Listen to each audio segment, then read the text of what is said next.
Well, he's doing it again. Trump just hiked tariffs on Canada another 10%. He was already fuming Friday, but when it aired again on the weekend, it was like his brain finally loaded the update somewhere over the Pacific. We'd already said it was coming down Monday, Donald, but apparently that memo didn't make it to Air Force One. So instead of calming down, he doubled down, calling the ad fraudulent and blaming AI and claiming Reagan loved tariffs. Yep, the guy who uses AI like a toddler uses scissors. Loud, reckless, and completely unsupervised. But here's what he's not saying. Reagan warned that broad tariffs trigger depressions and kill American jobs. That's literally in the speech. But now the Reagan Foundation is nitpicking context and permission, which is convenient because that gives Trump a talking point. But the words in that ad? Those were Reagan's. Full stop. Yep. And permission? Well, Reagan's radio address from April '87 is public domain, which means the words are free to quote and reuse. We've linked the full speech in the description below so that you can read it for yourself. So let's be really clear here. Canada didn't invent the quote. Trump invented the outrage. But let's be honest here. This isn't about trade. It's about distraction.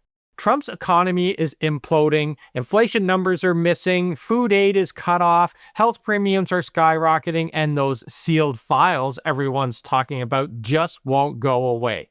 So, instead of being a leader, he's pointing fingers north. It's the oldest trick in the book. When your house is on fire, blame your neighbor's lawn.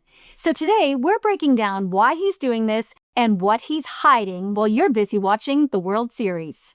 And if you missed yesterday's video, we suggest you go watch that first. We showed you how a 1-minute ad from Ontario completely derailed US-Canada trade talks and sent Trump into full tantrum mode. It's pure gold, so go queue it up after this one, or open it in another tab. We'll wait. But last night, the story escalated. Tariffs up, logic down, truth still missing. So let's get into it. So, after seeing that the Reagan ad aired again during the World Series, he announced another 10% tariff hike on Canada across the board. Because apparently nothing says stable leadership like punishing your closest ally for telling the American people the truth over a TV commercial. He's a spiteful man, a spoiled Nepo baby who never got enough attention from his daddy. So now he's taking it out on the world, one tariff tantrum at a time. It's like Freud meets Fox News. Unresolved daddy issues with nuclear consequences. He's out of distractions, so he's making new ones. And tariffs are his favorite shiny object. Every time things implode at home, he picks a favorite foreign villain to blame. China, Mexico, Canada, wind turbines, whatever's trending on Fox News that week. But the problem is, this time, the numbers are real. The U.S. economy's slowing, jobs are shrinking, auto plants are idling, and Trump's answer? To start another trade war and call it winning. Oh, it's getting old. And what's wild is, the Canadians, we're all staying calm. Ford said it, Carney said it, even the guy running the LCBO probably said it. We're not engaging with this chaos anymore. And that's what Trump can't stand. It drives him nuts that Canada won't play his game. He needs a villain. And we're just over here fact-checking him with Reagan quotes. So if this isn't about tariffs, and it's not, what's really behind the tantrum? Well, chaos. So let's start with the inflation numbers first. The head of that department that released the unemployment and inflation data was fired. His crime? Telling the truth. Trump didn't like his numbers, so he fired him like he was a contestant on Celebrity Apprentice. And now those inflation reports are stifled. No inflation data, no jobs report, no accountability. The White House says it's under review, which is code for way too ugly to admit. And when that data is buried, everything grinds to a halt. Wage contracts, pensions, Social Security adjustments, even the Federal Reserve's ability to set interest rates. It's like flying blind through a financial storm on purpose, because if people can't see how bad it's getting, they can't hold them accountable. He's not fixing the economy, people. He's unplugging the scoreboard so no one can see the score. So he hikes the number to keep his base happy because they have blinders on, even while they're losing their jobs, homes, healthcare, and paying more for eggs and gas than they ever did under Biden. Now let's talk about SNAP. Food aid for 42 million Americans is going to be gone. SNAP will be gutted. Seniors, families, and people with disabilities will be cut off overnight. Even school meal programs lost funding, leaving millions of kids without guaranteed lunches. Parents are actually skipping meals so that their kids can eat, while grocery prices keep climbing with no safety net left. And health insurance premiums in the U.S. are set to go up 30%. That'll force families to choose between prescriptions or rent. And it's not just about the numbers either. It's a slow collapse of the middle class, hidden behind flag-waving photo ops and America First sound bites. Meanwhile, Canadians are insulated from most of this chaos. Our social programs work, his don't. Nobody's going bankrupt over a hospital stay here. Kids still get lunch at school, and when prices spike, there's at least a safety net, not a free fall. He can't stand that Canadians are fighting back either. We're not falling apart, we're fighting him. Our pride is exploding, not our prices. People are coming together, not being torn apart. And here's what really keeps him up at night. America's dirty little secret isn't a secret anymore. Thanks to social media, the whole world can see it. They're not the land of the free. They're the land of the sky-high medical bills, crumbling schools, and GoFundMes for surgery. For decades, Americans were fed propaganda about Canada's socialist healthcare. Meanwhile, we built one of the highest standards of living on the planet. And you know what? We're not alone. Asia's outperformed the U.S. economies across the board. Europe and the global south are thriving. Countries that once were written off as developing by Americans are now developing faster while the USA is stuck on repeat. The world is moving on. That's the message here. And for the first time, Americans can see it scrolling by on their phones. You can't censor reality when it's trending on TikTok. Although it won't be long before the US government has censored everything, right? You said it. Trump owns Truth Social. Musk owns Twitter. Silicon Valley money? Well, the Musks, the Teals, the Sachs, all that crowd, they're lining up behind Trump and literally fundraising his new White House ballroom while he bulldozes the East Wing and calls it security. This isn't social media anymore. It's state media with venture capital. They bankroll the stage, he stands on it and calls himself the only truth. You don't build bunkers if you plan on leaving. You build bunkers if you plan to rule. And we have to figure out how to live through his rule. Yep, he's trying to fortress himself from the fallout, politically, legally, and literally.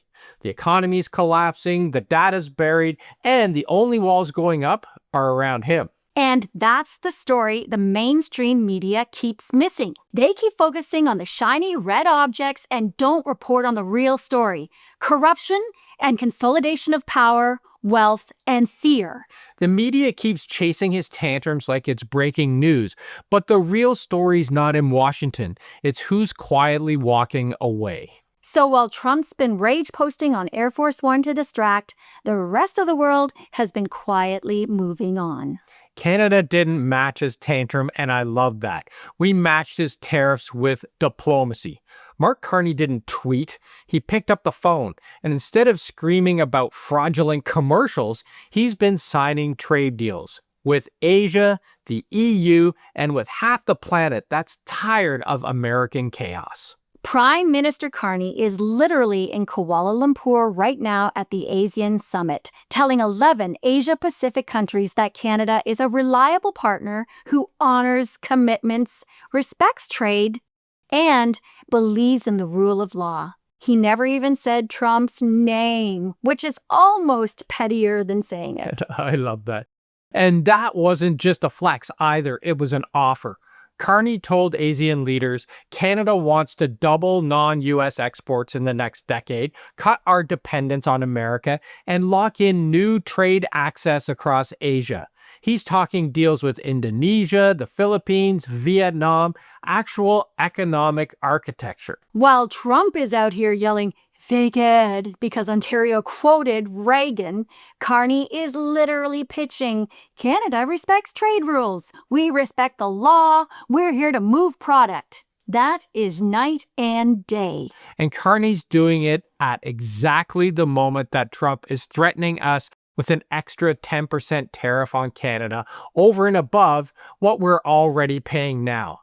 Let's pause on that for a second, because it's insane. The President of the United States threatened to raise costs on American citizens, on cars, lumber, steel, food, energy, because a Canadian province ran a 1-minute anti-tariff ad using a Republican president's own words against them. And by the way, Trump wasn't even mad at first. Earlier in the week, he said, if I was Canada, I'd use that same ad too. Then 48 hours later, he's slamming trade talks and calling the ad fraudulent and hostile. So what changed? Well, I know. He saw the reaction. He saw it on US TV during the playoffs in front of his base. And he wasn't angry at all about the policy. He was angry about optics. And that's the difference, right? Canada's playing policy and Trump's playing TV. Canada's economy is still growing, inflation is steady, and our allies are rallying around us because, say it with me everybody, stability is sexy. Even U.S. economists are saying it. Trump's tariffs are a self-inflicted wound. They're hammering American importers, raising prices, and tanking manufacturing confidence. Meanwhile, Canada's playing long-game diplomacy, building trade routes through Churchill in the Arctic, signing clean energy deals with the UAE, and expanding into Asia while the U.S. is busy arguing with its own reflection. You can feel the shift. For decades, we were the polite neighbor. Now, we're the reliable one. When the U.S. sneezes, we don't catch a cold anymore. We build immunity. And the world's definitely noticing. European leaders are calling Canada the new anchor of the West. Oh, I like that. Even investors are saying, we'll take the boring democracy with the functioning institutions, thanks. It's the biggest irony of all. While Trump screams about making America great again, Canada is out there actually making Canada great. Quietly, competently, and with fewer indictments. So, while he's building bunkers and burning bridges, Canada's building trade, trust, and actual alliances, which is what leadership looks like. Not tantrums, not tariffs, and definitely not Truth Social. Now, Carney knows this is bigger than one tantrum. He said straight up, Canada's ready to get back to the table when the U.S. is ready to have a serious discussion. And he reminded everyone it's the federal government, not Doug Ford, that negotiates trade. That's how it should be. Calm, clear, no trash talk, no caps lock. And he's not just smiling politely and waiting for America to chill either. He's actively building that backup plan. He said he's ready to sign a full Canada-ASEAN trade agreement by next year. And he's already lining up bilateral deals and promising to pour all the resources in to make it happen. He even said out loud that the world is shifting away from multilateral rule-based trade into this transactional managed bilateral era where the big powers bully everyone. And he basically said to Asia, Canada's not going to be that bully. Canada's going to be the reliable alternative. Meanwhile, hey, what's Trump doing in Asia? Well, he shows up in Malaysia to get a stadium entrance and brag about how he brokered peace between Thailand and Cambodia.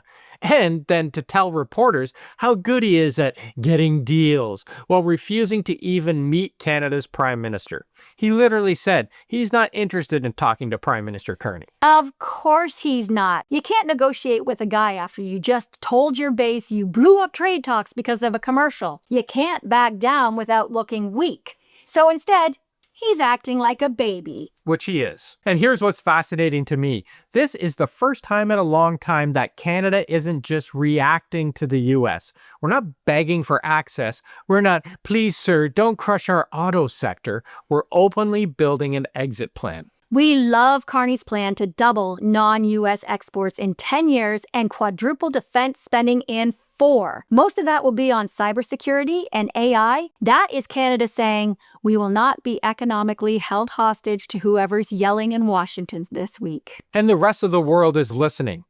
Malaysia's prime minister, who opened the summit this week, said global stability depends on reliable partners who cooperate instead of threatening each other. That was a diplomatic way of saying, we're watching you, America.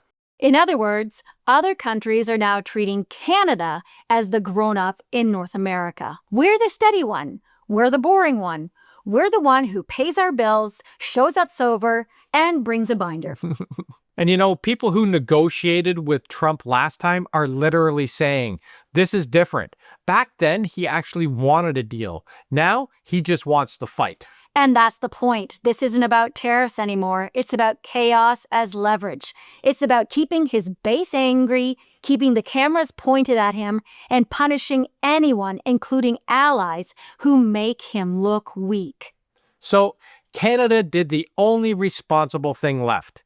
We stopped waiting for him to act normal, and we started telling the rest of the world we're open for business. We follow the rules. We keep our word. We're not going to light your supply chains on fire because of a TV ad. And that's where we are. Trump's playing performative patriot for the crowd, threatening to torch a $3.6 billion a day relationship with his closest ally over a World Series ad. And Canada's over here locking in new markets, lining up new buyers, and quietly saying to Asia, we're reliable, he's volatile. Who would you rather build your future with? Canada's not waiting for permission anymore. We spent a century playing backup singer to America's band.